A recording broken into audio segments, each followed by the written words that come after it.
साथ संगत जी, प्यार से कहना धन निरंकार जी।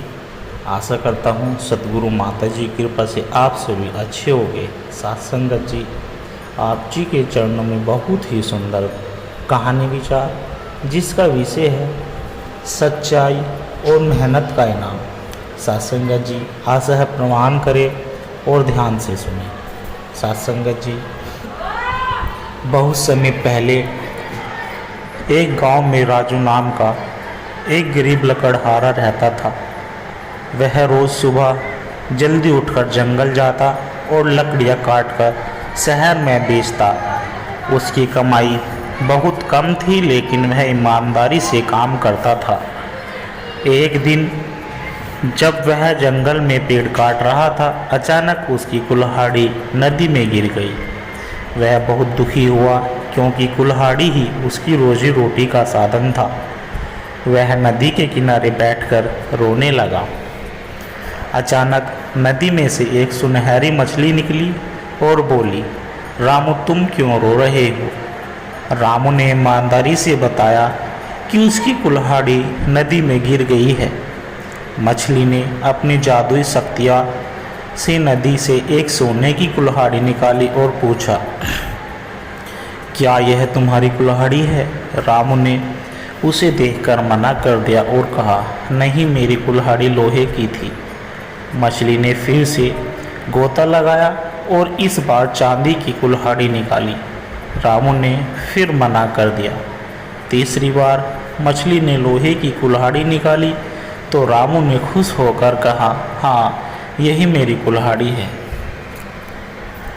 मछली उसकी ईमानदारी से बहुत खुश हुई और इनाम में उसे तीनों कुल्हाड़ियाँ दे दी।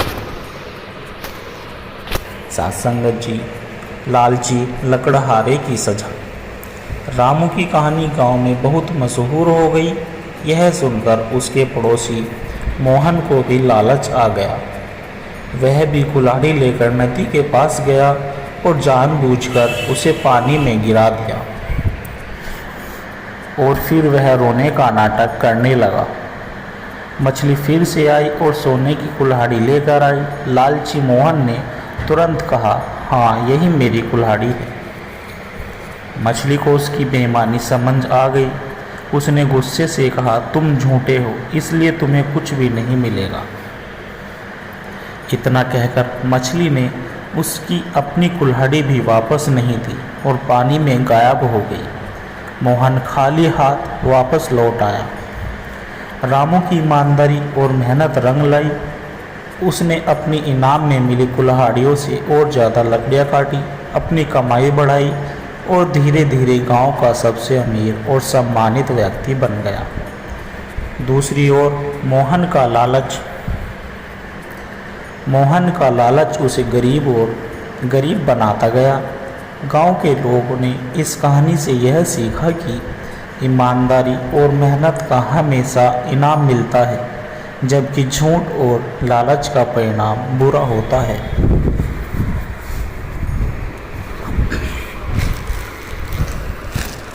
साथ संगत जी, इस कहानी से यह सीख मिलती है, सच्चाई और ईमानदारी का हमेशा इनाम मिलता है।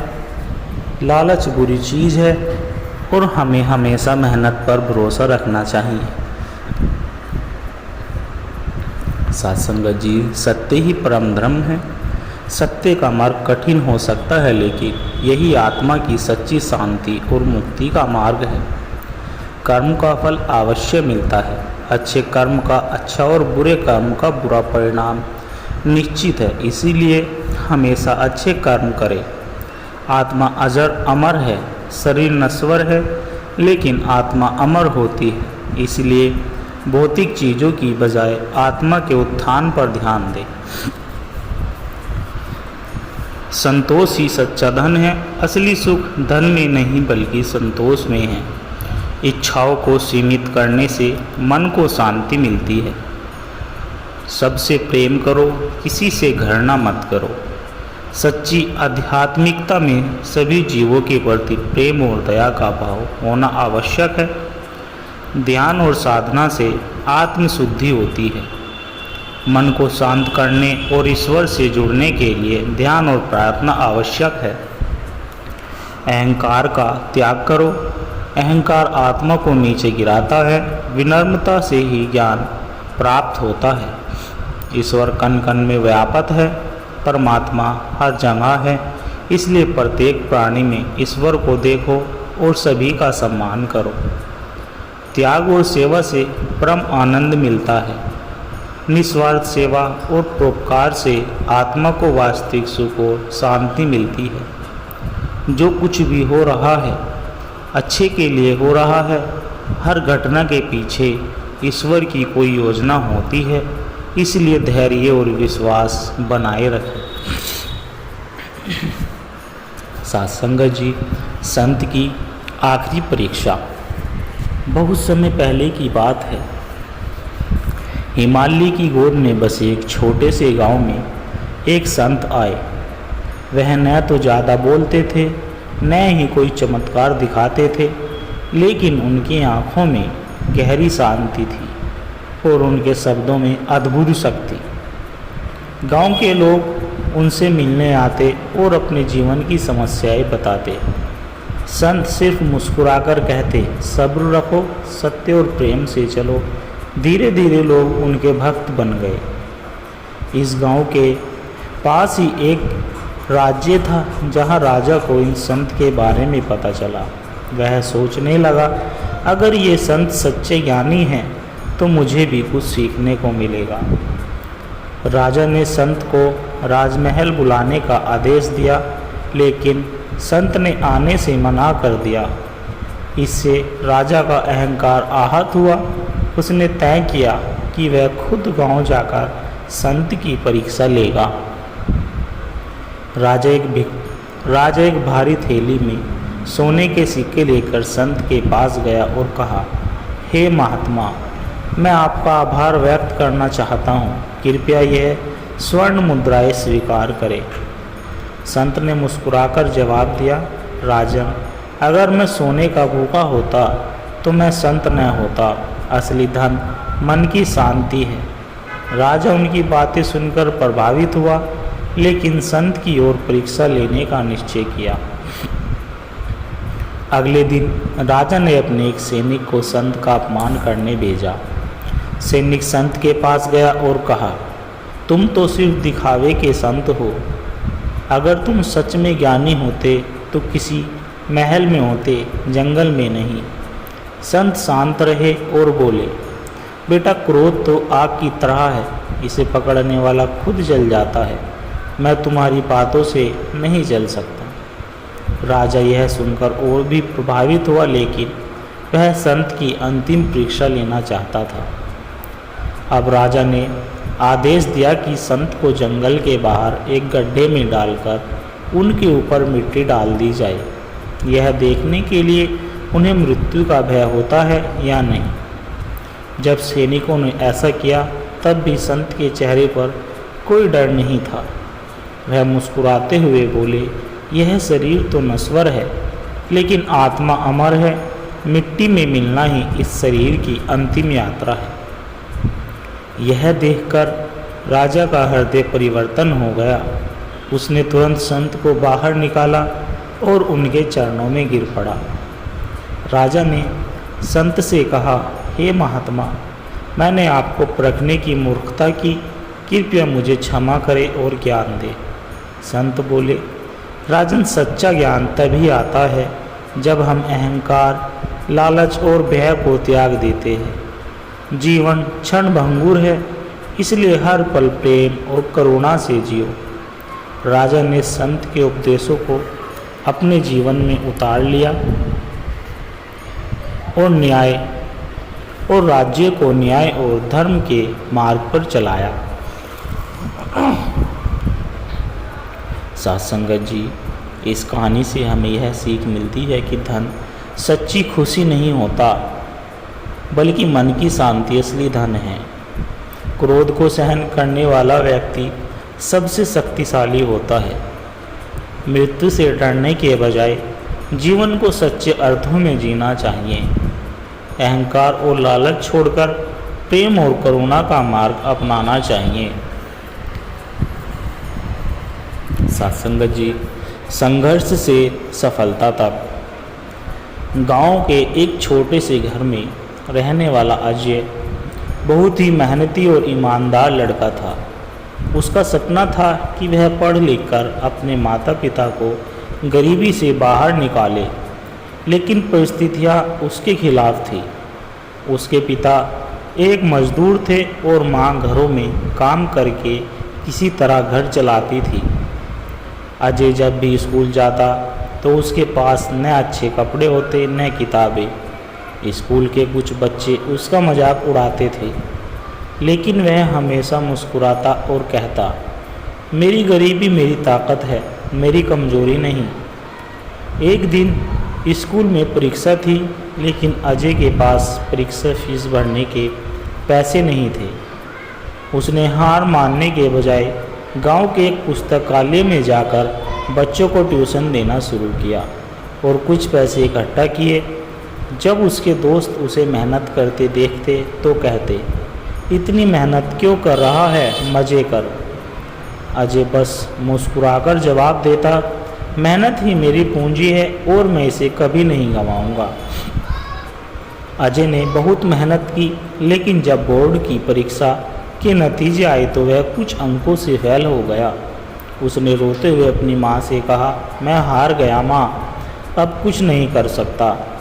माँ ने प्यार से उसके सर पर हाथ फेरा और कहा, बेटा हारता वही है जो कोशिश करना छोड़ देता है। जब तक तू खड़ा है तब तक तू हारा नहीं है। इस बात ने अजय की आंखें खोल दी। उसने दुगनी मेहनत शुरू कर दी और अगले साल पूरे गांव में टॉप किया। अब अजय का सपना था कि वह एक बड़ा अफसर बने, लेकिन उसके पास कॉलेज की फ़ीस के पैसे नहीं थे। उसने फिर से मेहनत करने की ठानी। वह दिन में पढ़ाई करता और रात में एक होटल में काम करता। बहुत बार उसे भूखा सोना पड़ता, लेकिन वह कभी शिकायत नहीं करता। वह बस खुद से कहता, अगर मैं आज रुक गया तो मेरी गरीबी हमेशा रहेगी, लेकिन अगर मैं मेहनत करता रहूं तो एक दिन यही गरीबी मेरी सफलता की कहानी बनेगी। अजय ने कड़ी मेहनत से सरकारी परीक्षा पास की और एक बड़ा अधिकारी बन गया। जब वह पहली बार अपने गांव लौटा तो वही लोग जो कभी उसकी गरीबी का मजाक उड़ाते थे, आज उसकी तारीफ कर रहे थे। उसने गांव के गरीब बच्चों के लिए एक स्कूल खोला और कहा, अगर कोई गरीबी को अपनी ताकत बना ले तो कोई उसे रोक नहीं सकता। सत्संगत जी, संघर्ष ही सफलता की असली पूंजी है। असफलता केवल एक पड़ाव है। अगर हम हार न माने तो सफलता जरूर मिलती है। मेहनत करने वाला व्यक्ति कभी भी कमज़ोर नहीं होता। अगर कोई सपनों पर विश्वास करे और खुद को मौका दे तो कोई भी मंजिल दूर नहीं होती। सत्संगत जी, सच्चे ज्ञान की खोज। बहुत समय पहले एक राज्य था जहाँ सम्राट विक्रमदेव का शासन था। वह बहुत ही परिक्रमी, बुद्धिमान और न्यायप्रिय राजा था। उनके पास अपार धन दौलत, विशाल सेना और एक खुशहाल राज्य था, लेकिन फिर भी उनके मन को शांति नहीं थी। हर रात जब राजा सोने जाते तो उन्हें एक अजीब बेचैनी महसूस होती। उन्होंने कई विद्वानों से पूछा, लेकिन किसी के पास उनके प्रश्नों के उत्तर नहीं थे। सच्ची शांति कहाँ मिलती है? जीवन का असली उद्देश्य क्या है? ये सवाल उन्हें हर रोज़ परेशान करते थे। एक दिन राजा ने अपने मंत्रियों से कहा, मैं तब तक चैन से नहीं बैठूंगा जब तक मुझे अपने प्रश्नों का उत्तर नहीं मिल जाता। राजा ने राज्य भर में घोषणा करवाई कि जो कोई भी उन्हें सच्चे ज्ञान का मार्ग दिखाएगा उसे राजकीय सम्मान दिया जाएगा। कई ज्ञानी, ऋषि, पंडित और योगी आए, लेकिन कोई भी राजा को पूरी तरह संतुष्ट नहीं कर पाया। फिर एक दिन एक वृद्ध संत राज्य में आए। उनका नाम महर्षि आनंद था। उनके चेहरे पर दिव्यता झलक रही थी और उनकी आंखों में असीम शांति थी। राजा ने उनसे वही प्रश्न पूछे, जैसे शांति, सच्ची शांति कहाँ मिलती है? जीवन का क्या उद्देश्य है? महर्षि आनंद ने राजा को देखकर मुस्कुराए और कहा, राजन, इन प्रश्नों का उत्तर केवल अनुभव से ही प्राप्त हो सकता है। यदि तुम वास्तव में जानना चाहते हो तो मेरे साथ आओ। राजा ने तुरंत राजश्री वस्त्र छोड़ दिए और संत के साथ निकल पड़े। राजा और संत एक घने जंगल में जा पहुँचे। कई दिनों तक वे बिना किसी आराम की यात्रा कर रहे थे। रास्ते में न खाने के लिए कुछ था और न ही कोई आराम गाह था। राजा भूख से परेशान हो गया और बोला, गुरुदेव, कब तक यह यात्रा चलेगी? मुझे बहुत कष्ट हो रहा है। संत हंसते हुए बोले, राजन, जब तक तुम्हारे मन में असंतोष है तब तक शांति नहीं मिलेगी। संतोष ही सच्ची शांति की कुंजी है।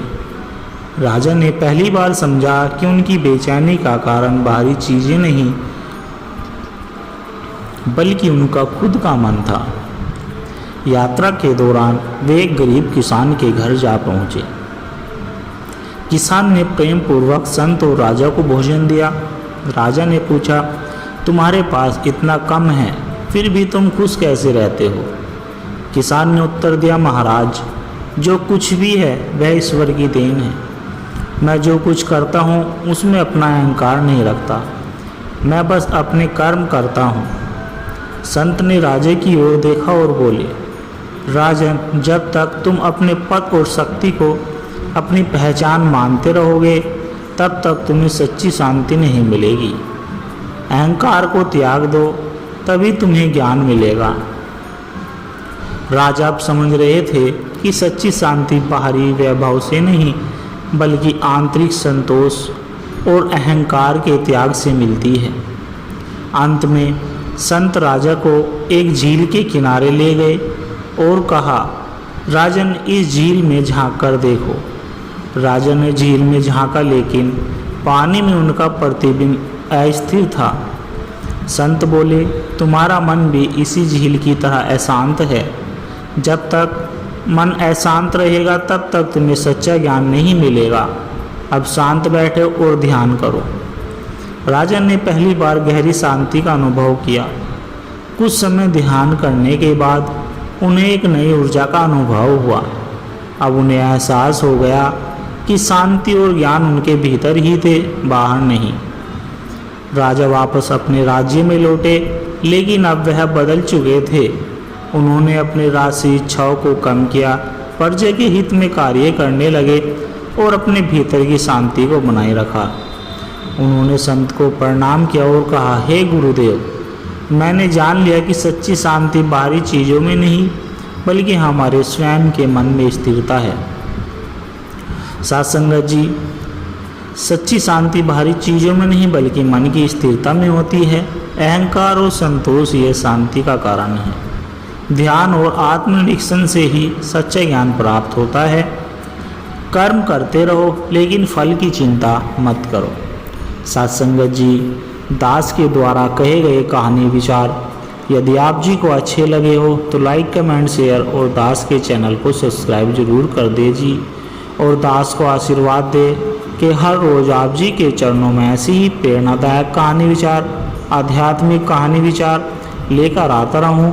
सत्संगत जी, प्यार से कहना, धन निरंकार जी।